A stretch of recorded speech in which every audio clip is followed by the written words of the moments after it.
Sebelumnya kami memperkenalkan nama-nama kami dulu terlebih dahulu yang akan dimulai dari ujung paling kiri. Perkenalkan, nama saya Alfred Sakai. Perkenalkan, nama saya Faida Nisa Dewana. Perkenalkan, nama saya Nafa Aulia Novitasari. Perkenalkan, nama saya Fatima Azhar.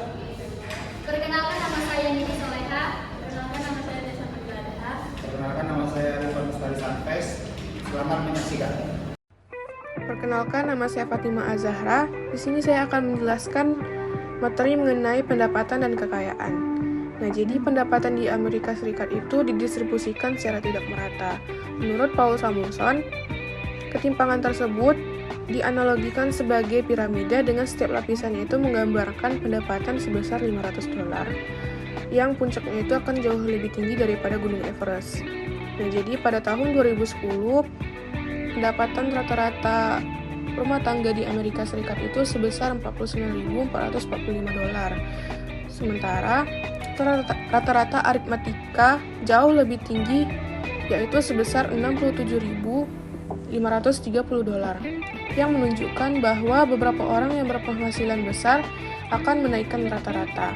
Jadi pembagian rumah tangga ke dalam kuantil pendapatan itu akan memperlihatkan ketimpangan yang sangat besar. Dengan 5% rumah tangga teratas berpenghasilan sebesar $287.686 atau lebih per tahun, dan 0,01% teratas itu berpenghasilan setidaknya sebesar 11,5 juta.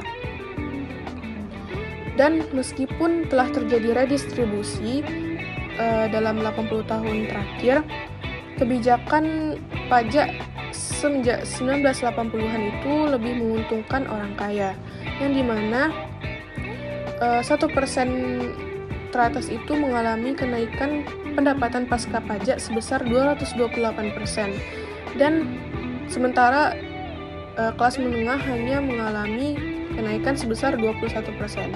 Dan globalisasi itu juga menjadi faktor yang memicu ketimpangan karena menekan upah pekerja yang kurang terampil.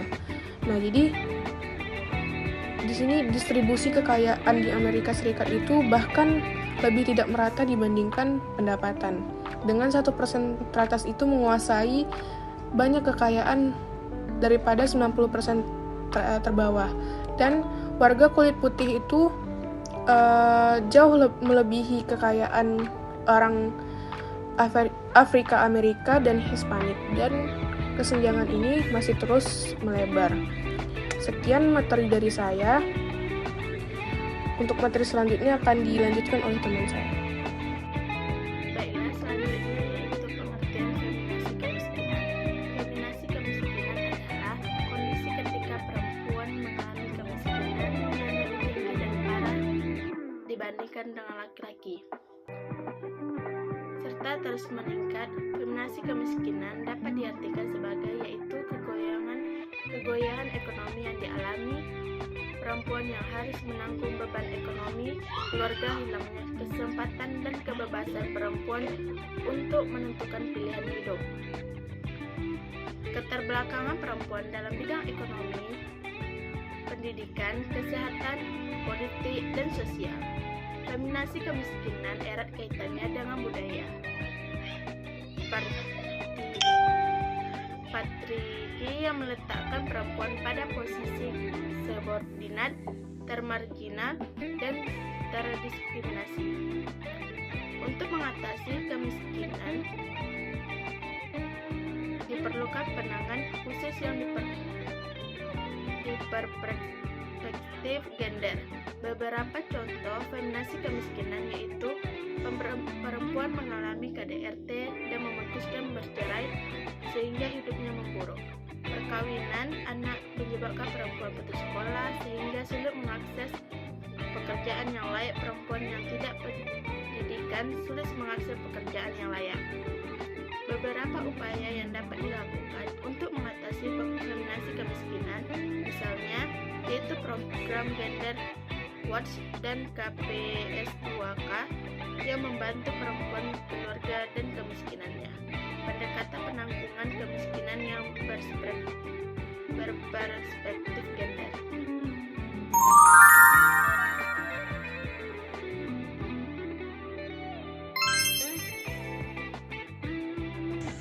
Sosiolog William Julius Wilson dan rekan-rekannya pada tahun 2004 telah menggunakan istilah kelas bawah untuk menggambarkan orang miskin jangka panjang yang tidak memiliki pelatihan dan keterampilan. Analisis terhadap orang miskin secara umum mengungkapkan bahwa mereka bukanlah kelas sosial yang statis. Komposisi keseluruhan orang miskin terus berubah karena beberapa individu dan keluarga yang berada di dekat garis kemiskinan teratas naik ke atas garis kemiskinan setelah 1 atau 2 tahun, sementara yang lain turun di bawahnya.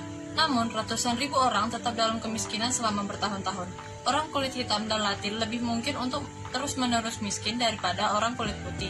Baik orang Latin maupun orang kulit hitam lebih kecil kemungkinannya untuk meninggalkan daftar penerima bantuan sosial akibat dari reformasi kesejahteraan.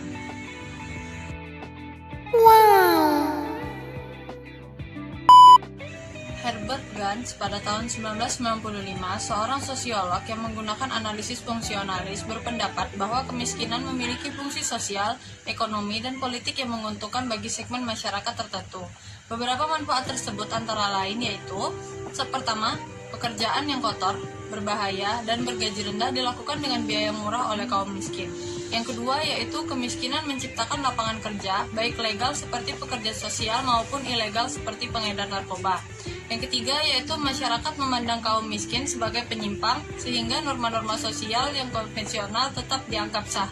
Yang keempat yaitu keberadaan kaum miskin memungkinkan orang kaya mempertahankan status sosial yang lebih tinggi dan berasa benar dalam menyalahkan korban kemiskinan atas kondisi mereka. Yang kelima yaitu kaum miskin sering menanggung biaya perubahan sosial karena kurangnya kekuatan politik, seperti komunitas berpendapatan rendah menjadi tempat bagi rumah singgah atau pusat rehabilitasi. Gans menyimpulkan bahwa kemiskinan dan orang miskin memenuhi fungsi positif bagi kelompok masyarakat yang lebih kaya di Amerika Serikat. Untuk mengidentifikasi daerah kemiskinan ini di komunitas, penting mempertimbangkan karakteristik objektivitas seperti tingkat pendapatan, pekerjaan, dan kondisi perumahan daripada hanya mengandalkan persepsi atau asumsi tentang penduduk di sana. Perkenalkan, nama saya Al-Faiz Safai. Baik, di sini saya akan melanjutkan penjelasan dari teman-teman saya, di mana saya di sini akan membahas tentang peluang hidup dan mobilitas sosial. Yang pertama itu ada peluang hidup. Menurut Max Weber, ia berpendapat bahwa kelas sosial sangat mengaruhi peluang hidup seseorang, yang mencakup akses terhadap barang material, kondisi hidup yang layak, dan pengalaman menyenangkan. Peluang hidup ini tercermin dari kualitas perumahan, pendidikan, dan juga kesehatan, di mana orang yang berada di kelas sosial lebih tinggi memiliki akses lebih besar terhadap penghargaan sosial dan peluang hidup yang lebih baik. Sementara mereka yang di kelas lebih rendah sering harus berjuang untuk memenuhi kebutuhan dasar. Weber juga menunjukkan bahwa kekayaan, status, dan kekuasaan membantu mengatasi masalah, meski tidak menjamin kebahagiaan. Karena itu, mobilitas sosial penting untuk memperbaiki kondisi hidup mereka yang berada di kelas bawah. Salah satu strategi yang diusulkan adalah memberikan bantuan keuangan untuk pendidikan, meskipun dampaknya seringkali kurang signifikan dibandingkan harapan awal. Nah, selanjutnya adalah mobilitas sosial. Nah, di materi mobilitas sosial ini saya akan membahas tentang pengertian, jenis, dan juga faktor apa saja yang memengaruhi mobilitas sosial. Yang pertama itu ada pengertian. Mobilitas sosial adalah perpindahan seseorang atau kelompok dari satu posisi sosial ke posisi sosial lainnya, di mana terdapat dua jenis utama mobilitas sosial, yaitu mobilitas horizontal, yaitu perpindahan ke posisi yang setara seperti dari guru ke polisi. Yang kedua ada mobilitas vertikal, yaitu perpindahan ke posisi yang lebih tinggi atau lebih rendah seperti dari guru ke pengacara atau teller bank. Mobilitas vertikal ini bisa terjadi antar generasi, yaitu perbandingan antara anak dan orang tua, atau intragenerasi, perubahan dalam satu generasi. Nah, faktor-faktor yang memengaruhi mobilitas sosial yaitu yang pertama ada pendidikan. Pendidikan sangat berpengaruh pada mobilitas ke atas. Yang kedua adalah latar belakang keluarga, di mana asal-usul keluarga terutama kelas sosial dan ekonomi dapat mempengaruhi peluang seseorang. Yang ketiga ada diskriminasi, yaitu berdasarkan ras, gender, dan faktor lainnya dapat membatasi mobilitas. Dan yang terakhir ada pertumbuhan ekonomi. Pertumbuhan ekonomi dapat membuka lebih banyak peluang kerja dan meningkatkan mobilitas. Nah, jadi Mobilitas sosial adalah isu kompleks yang dipengaruhi oleh berbagai faktor. Meskipun ada peluang untuk naik dalam hierarki sosial, namun peluang tersebut tidak merata di semua orang. Faktor-faktor seperti pendidikan, latar belakang keluarga, dan diskriminasi masih menjadi tantangan besar dalam mencapai mobilitas yang lebih setara. Sekian penjelasan dari saya ucapkan terima kasih. Baik, saya di sini akan melanjutkan materi yang telah dijelaskan dari teman-teman sebelumnya. Saya di sini akan menjelaskan tentang sistem stratifikasi terbuka dan tertutup serta jenis-jenis mobilitas. Nah, jadi yang pertama itu sistem stratifikasi. Sistem stratifikasi adalah pembagian masyarakat ke dalam lapisan-lapisan sosial yang tersusun secara berurutan dari atas hingga ke bawah. Sistem ini mengacu pada cara masyarakat mengelompokkan individu atau kelompok berdasarkan status, hak, dan kewajiban tertentu. Stratifikasi sosial menentukan bagaimana sumber daya kekuasaan dan prestis didistribusikan dalam masyarakat. Jadi di sistem stratifikasi itu kan ada dua ya jenisnya, stratifikasi terbuka dan stratifikasi tertutup. Nah, yang pertama itu stratifikasi terbuka. Stratifikasi terbuka itu posisi individu dipengaruhi oleh status yang dicapai sehingga memungkinkan mobilitas sosial. Lalu sistem ini mendorong persaingan di anggota-anggota masyarakat. Contohnya seperti Amerika Serikat yang berupaya mengurangi hambatan sosial seperti diskriminasi gender, ras, atau kelas sosial. Memberikan peluang untuk perubahan status sosial melalui pendidikan, pekerjaan, dan usaha individu. Lalu di sistem stratifikasi tertutup, mobilitas sosial sangat terbatas atau tidak ada sama sekali. Posisi sosial ditentukan oleh status yang ditetapkan sejak lahir, seperti ras atau latar belakang keluarga. Contohnya sistem kasta di India dan perbudakan. Penempatan sosial bersifat tetap dan sulit diubah. Nah, jadi stratifikasi sosial terbuka dan tertutup ini, sistem stratifikasi terbuka dan tertutup ini, kesimpulannya sistem terbuka ini memberikan peluang untuk kemajuan individu, sedangkan sistem tertutup ya membatasi perubahan posisi sosial berdasarkan faktor bawaan. Karena kan untuk yang di terbuka itu kita berpikiran secara modern ya. Jadi bisa misalnya kayak saya misalnya awalnya orang tua saya bos gitu kan. Lalu tapi saya sebagai anaknya malas-malasan. Otomatis kasta tadi akan berubah nantinya gitu. Nah, sedangkan nanti misalnya yang ayah saya ini bos, dia ada karyawan, dan dia karyawan punya anak, lalu anaknya berusaha untuk mengejar belajar dan memperbaiki ekonomi keluarga, otomatis anaknya akan nanti pasti kasta di atas saya gitu. Nah, sedangkan sistem stratifikasi tertutup ini dia sudah ditentukan sejak lahir, seperti kayak itu kerajaan yang kalau dia lahir dari warga kerajaan, otomatis dia udah pasti jadi kasta tertinggi, sedangkan yang lahirnya dari bawahan dia pasti jadi kasta terbawah. Lalu jenis-jenis mobilitas sosial. Jenis-jenis mobilitas sosial ini ada 4, yaitu yang pertama mobilitas horizontal. Mobilitas horizontal ini perpindahan dari satu posisi sosial ke posisi sosial lain yang setingkat. Contohnya seorang guru menjadi polisi dengan prestis pekerjaan yang sama. Lalu kedua, mobilitas vertikal, perpindahan individu ke tingkat sosial yang berbeda, baik ke atas maupun ke bawah. Lalu ketiga, mobilitas antar generasi, perubahan posisi sosial antara generasi atau anak dibandingkan dengan orang tua. Jadi kayak misalnya kalau yang mobilitas antar generasi ini kayak saya dan ibu saya gitu. Lalu keempat, mobilitas intragenerasi, perubahan posisi sosial dalam kehidupan individu. Jadi sekian materi yang bisa saya sampaikan. Terima kasih. Baiklah, selanjutnya yaitu mobilitas sosial. Mobilitas sosial di Amerika Serikat, kepercayaan pada mobilitas yang atas merupakan nilai penting dalam masyarakat kita. Apakah itu berarti bahwa Amerika Serikat memang merupakan negeri yang penuh peluang?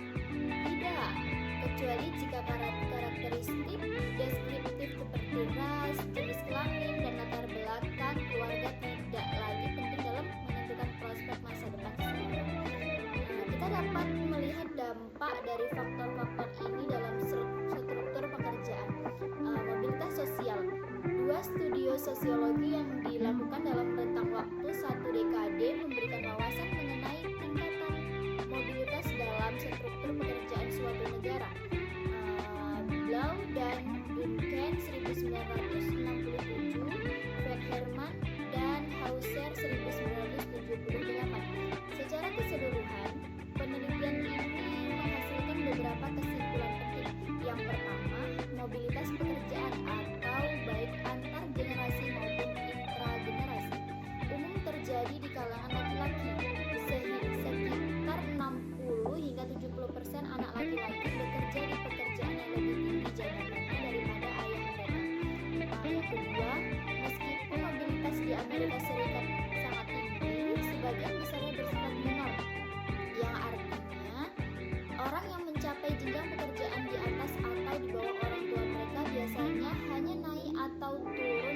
seseorang mulai dari posisi yang relatif istimewa.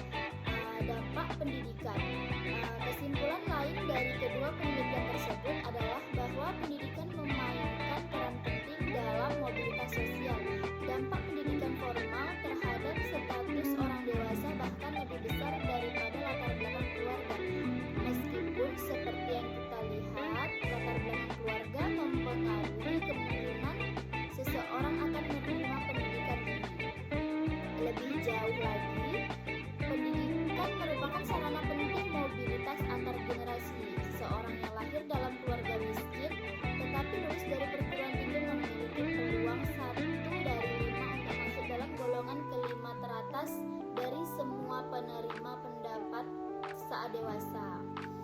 Setelah memulai karirnya di General Electric, Alan Kuhlman bergabung dengan perusahaan kimia DuPont, di mana ia menjadi CEO pada tahun 2009. Meskipun ada undang-undang tentang kesempatan yang sama, hambatan pekerjaan masih membatasi perempuan untuk mencapai puncak tangga perusahaan.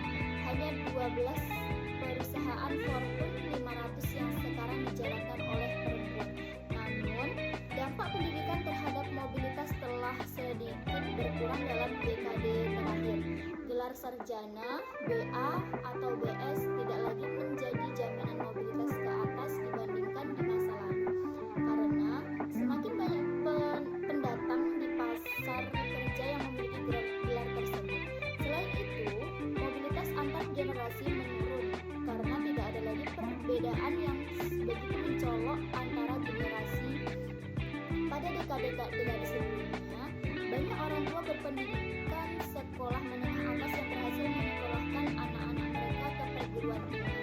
Tetapi mahasiswa saat ini cenderung memiliki orang tua berpendidikan perguruan tinggi. Sahwil dan Morgan 2007. Sekian dari saya, terima kasih. Perkenalkan, nama saya Nafa Auliana Fitasari.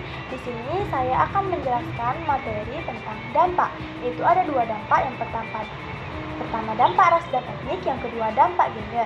Nah, dampak ras dan etnik ini mempengaruhi kehidupan seseorang terhadap kesempatan kerja serta hak sosial dan ekonomi. Diskriminasi ras dan etnik ini dapat menyebabkan ketidaksetaraan dalam berbagai bidang seperti pendidikan, kesehatan, yang dapat memperparah ketimpangan sosial. Biasanya minoritas ini lebih banyak dapat hambatan untuk mencapai kesejahteraan ataupun kesuksesan, karena stereotip ataupun prasangka dapat membatasi peluang mereka. Yang kedua itu ada dampak gender. Dampak gender ini memiliki pengaruh terhadap aspek kehidupan seperti pendapatan, pekerjaan, pendidikan. Nah, diskriminasi gender ini berdampak pada perempuan terhadap yang mendapatkan upah lebih rendah dibandingkan laki-laki untuk pekerjaan yang sama atau menghadapi hambatan dalam mencapai posisi kepemimpinan. Sekian materi dari saya. Assalamualaikum warahmatullahi wabarakatuh. Sekian dari penjelasan kelompok kami ucapkan terima kasih. Wassalamualaikum warahmatullahi wabarakatuh.